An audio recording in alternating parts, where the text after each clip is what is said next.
I said I wanted to win 8 gold medals, basically half the people in the swimming world thought I was absolutely crazy and nobody could ever do something like that. But for me, I was somebody who believed in it and somebody who believed in the process of getting there. I knew it wasn't going to happen overnight, like I said before, but every little small thing that we did was a small stepping stone in order to even be able to have that chance and that opportunity to do what I did in 2008. So it was 2014, Sports Illustrated cover story with Tim Layden, and we're having an interview here in Phoenix, and whatever question he asked me just opened me up, dropped my shoulders, and I just let it all out. I was just ready to. You know, I think for me, when I checked myself in to get treatment and to get help, I knew that that's what I needed, and I was at the end of the road, and I had to get help. I was at a scary place in time, and for a long time, I didn't know how to ask for help. I think once I asked help for the first time, everything became easy. So that question, when he asked me, whatever it was, it just opened me up, and I felt comfortable to share everything that I'd been through. Because it was almost like I said to myself, I don't care what people think. This is me, and this is my journey, and it makes me who I am. So, you know, the only way for me to learn and grow and to get over certain things that I've gone through is to communicate and to talk about it. And look, I'm not perfect, right? Like, nobody's perfect, and I struggled a lot through my life.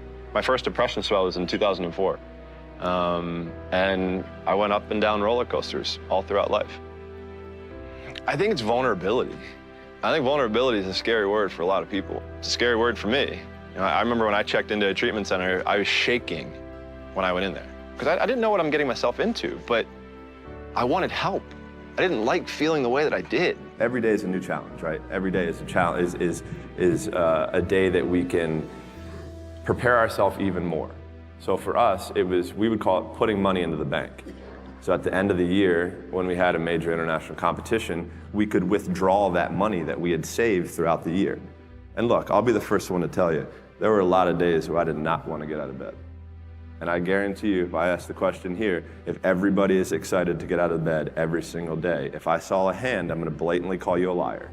Because we all know that is far from the truth.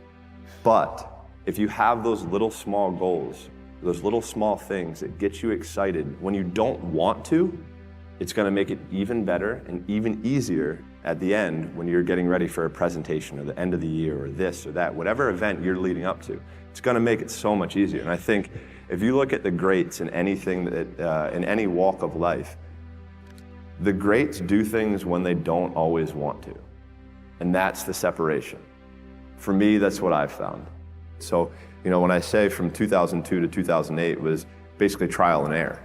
So for me, in 2002, that's really when I started amping up my event schedule, where I was swimming 4 to 5 individual events and having a couple relays at Pan Pacs, World Championships, major international competitions throughout that time frame. Because at that time, at the Olympic Games, that's a tough, that's where I think the real truth comes out, because I think there are a lot of people who are very talented who can make it there. There are very few people who can deal with the pressure and the stress that happens when we're there.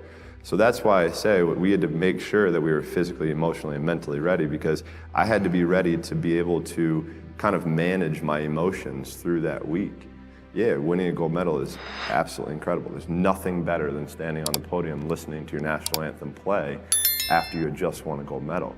But for me, I'm somebody who I knew that I had 7 other events after the first day. So I have to throw that in the back of my head. I got to throw that race out. Even though if even like in 08, I broke a world record, won my first gold medal. Like, I was like, cool, like things are starting really well.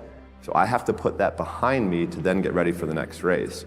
And on top of that, I have to make sure I'm eating the right amount, I'm sleeping the right amount, my body is as fresh as I can possibly be. So that means sitting in an ice tank, getting massages, getting stretched, all of these small things that end up adding up to the major end result. And because I can sure as hell tell you that there were days where I hated my coach. There were days where we got in fights, we got in arguments, we couldn't stand what we were doing. I would do things purposely to piss him off, but that's a different story. But I think that was just really how we worked. Like, he was somebody who was so perfect for me that if I ever would have swam for anybody else, I never would have had the chance to do what I did, because he challenged me in ways and forced my mind to think differently. For me as a kid growing up, I'm huge into music, and music is a big part of my life. And I'm a huge Biggie Smalls fan, and he wrote a song called "The Sky Is the Limit." And as a kid growing up, I believed that. I believed that whatever I put my mind to, and if I was willing to make sacrifices and I was dedicated, that I could achieve absolutely anything. I still do. I think every person can really define it in their own way. I mean, I think it kind of really determines on what they want.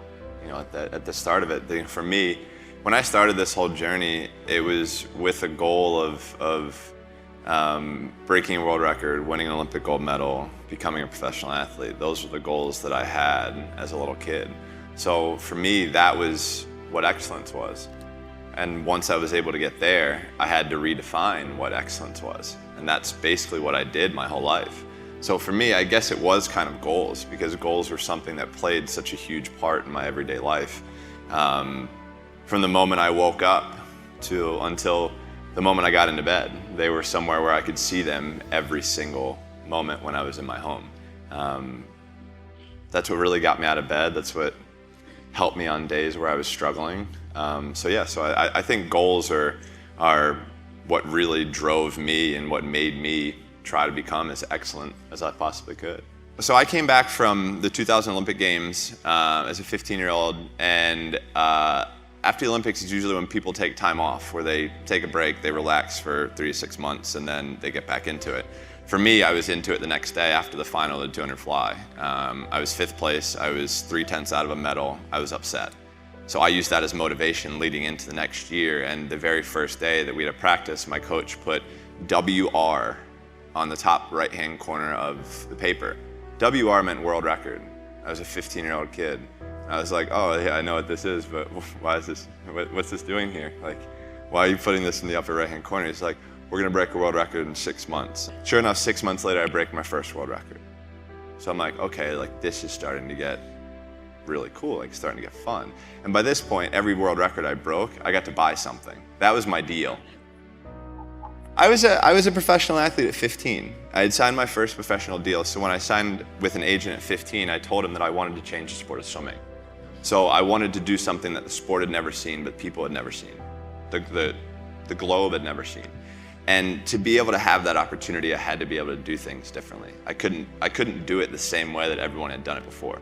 So for me to go 5 or 6 straight years, that meant I had 52 extra days a year. So, but also in the sport of swimming, if you take 1 day off, it takes you 2 days to get back to where you were. So, if somebody takes off on a Sunday, they're not back until Tuesday. So they're only getting Tuesday, Wednesday, Thursday, Friday, Saturday, as where I'm getting 6 years straight. So I'm getting that much more ahead of them. I'm getting that much more work. I'm in that much better shape. And that's what I had to do.